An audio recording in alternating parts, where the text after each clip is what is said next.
नमस्कार। निःशुल्क ज्योतिष परामर्श केंद्र में आप सबका स्वागत है।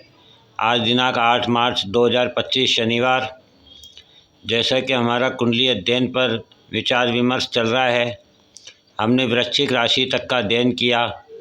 आज हम धनु लग्न और धनु राशि के बारे में जानेंगे और ये जानेंगे कि 30 मार्च 2025 को ब्रह्मांड में ग्रहों का जो गोचर होने जा रहा है, जिसके लिए हमारे सारे साइंटिस्ट, ज्योतिषाचार्य, गुरुचार्य, विद्वान, भविष्यवक्ता आपको बार बार सचेत कर रहे हैं कि कोई बहुत बड़ा बदलाव होने जा रहा है।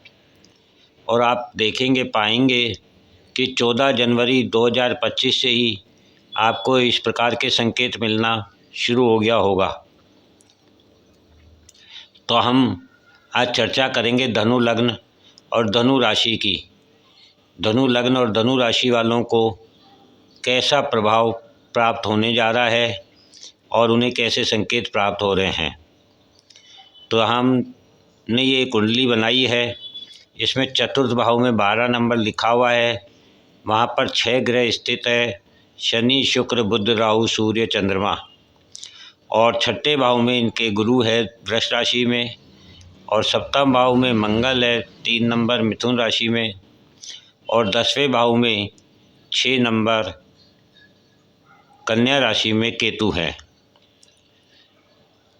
तो जैसा कि काल पुरुष की कुंडली से हम यदि अध्ययन करें तो हमने जाना 6 नंबर कन्या राशि का प्रतीक चिन्ह एक परिपक्व कन्या है, जो सृष्टि को नई संरचना देने के लिए स्वयं को तैयार कर रही है। तो हम 6 नंबर से ही कुंडली का विश्लेषण करेंगे। तो 10वां भाव, पहले भाव की चर्चा करते हैं। 10वां भाव हमारे कर्म का होता है, और कर्म के द्वारा ही हम धन अर्जित कर सकते हैं, जीविकोपार्जन अर्जित कर सकते हैं, अपने जीवन को संचालित कर सकते हैं, मोक्ष और मुक्ति का मार्ग प्रशस्त कर सकते हैं। इस प्रकार से हमारा कर्म होता है। और वहाँ पर 6 नंबर लिखा हुआ है। 6 नंबर कन्या राशि। कन्या राशि का प्रतीक चिन्ह जैसे हमने बताया, एक कन्या है, परिपक्व कन्या, जो सृष्टि की एक नई संरचना के लिए स्वयं को तैयार कर रही है, संपूर्ण परिवर्तन करने के लिए तैयार है। इसके स्वामी बुध होते हैं। और वहाँ पर 10वें भाव में स्थित केतु ग्रह हैं। केतु का यदि हम संधि विच्छेद करें तो केतु आप कौन हैं, ये जानने की जिज्ञासा ही केतु है।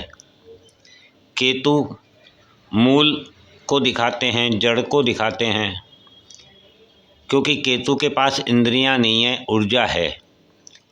इसीलिए केतु कुजवत काज कहे जाते हैं, अर्थात मंगल के जैसे।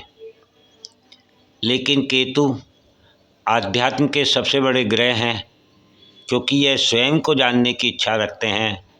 इसीलिए ये अंदर की यात्रा करते हैं, आत्मा की यात्रा करते हैं, आत्मा को पहचानने का प्रयत्न करते हैं। इसीलिए इनके पास महसूस करने की शक्ति है। यही केतु होते हैं। केतु राहु से 180 डिग्री पर होते हैं सलाई। राहु भविष्य को दिखाते हैं, केतु आपके पूर्व जन्म को दिखाते हैं। राहु के पास इंद्रियां हैं, केतु के पास धड़ है। इस प्रकार से इनके 10वें भाव की यदि हम विश्लेषण करें तो हम देखेंगे कि कर्म भाव के द्वारा ये अपने सुखों के भाव को सप्तम दृष्टि से देखकर संपूर्ण परिवर्तन करना चाहते हैं। किस चीज़ में? अपने सुखों में, भोग विलासिता में, अपने मित्रों में। चौथा भाव हमारे हृदय को दिखाता है, हमारे इमोशंस को दिखाता है। तो ये अपने इमोशन में भी परिवर्तन करना चाहते हैं, ये इमोशंस में परिवर्तन करने के लिए तैयार हैं। किसके द्वारा? अपने कर्म के द्वारा। और चौथा भाव हृदय को दिखाता है, तो ये अपने विचारों को पूर्ण रूप से बदलने को तैयार है अपने कर्म के द्वारा। अब इन्हें जो प्रभाव प्राप्त हो रहा है 14 जनवरी से जो संकेत मिल रहे हैं, वे बता रहे हैं कि आपका मुख्य कर्म जो है, उस कर्म का जो धर्म है वह ज्ञान है। जो आप शांत स्वभाव से नियमित रूप से उच्च ज्ञान के द्वारा स्वयं के बुद्धि विवेक को जगा करके अपने पूर्व जन्म के ऋण रोग शत्रुओं से मुक्त हो सकते हैं। यही समय है जब आपको अपने दैनिक कार्यक्रमों में अपने ज्ञान का उपयोग करते हुए अपने कर्म को करना है। और यह कर्म स्वयं को जानने की इच्छा रखता हो, स्वयं को पहचानने की इच्छा रखता हो, तभी यह ज्ञान आपको सही दिशा दे पाएगा। और इस ज्ञान को प्राप्त करने के लिए, इस कर्म को करने के लिए आपको अपनी ऊर्जा का पूर्ण सहयोग प्राप्त होगा।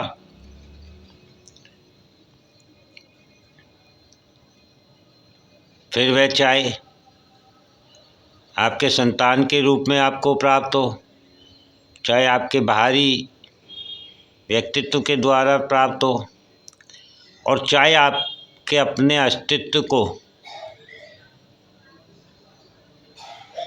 त्यागने से आपकी ऊर्जा का सदुपयोग हो।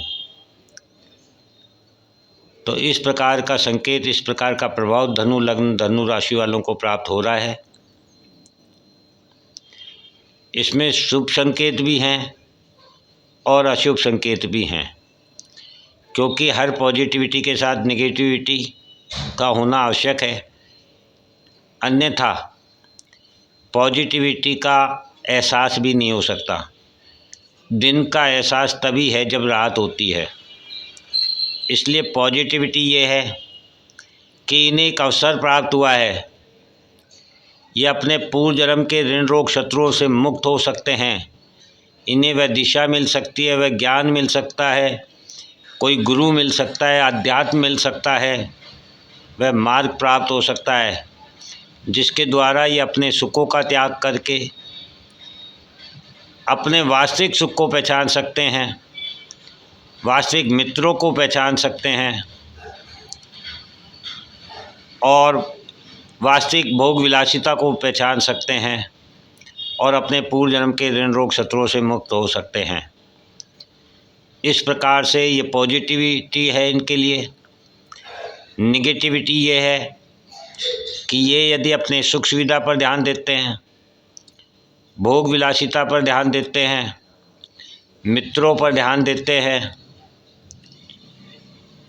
तो इनके कर्म इनसे दूर हो जाएंगे,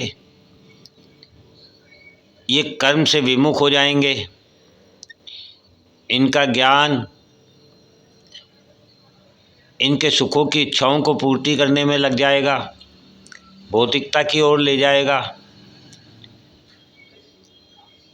और ऊर्जा भी इन्हें उसी में सुख प्रदान करेगी जो इन्हें हृदयघात दे सकता है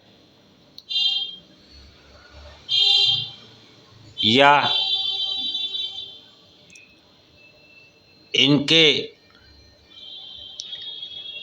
गुप्त रोग, ब्लड से संबंधित रोग प्राप्त हो सकते हैं।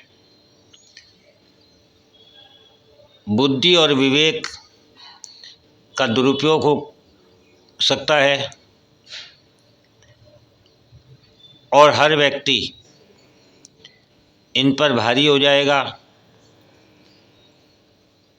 जो व्यक्ति इनके सामने नतमस्तक रहता था, वह व्यक्ति अब इनके सामने सक्षमता के रूप में इनका मुकाबला करने को तैयार हो जाएगा और इस हद तक हो जाएगा कि सर्वस्व उसके अधिकारों में चला जाएगा और ये उसके अधीन हो जाएंगे। ये इसका नेगेटिव पॉइंट है। इस प्रकार से आज हमने धनु लग्न धनु राशि के बारे में जाना, पॉजिटिविटी और नेगेटिविटी के बारे में जाना। अब हम कल मकर राशि और मकर लग्न के बारे में चर्चा करेंगे। जय हिंद, जय भारत।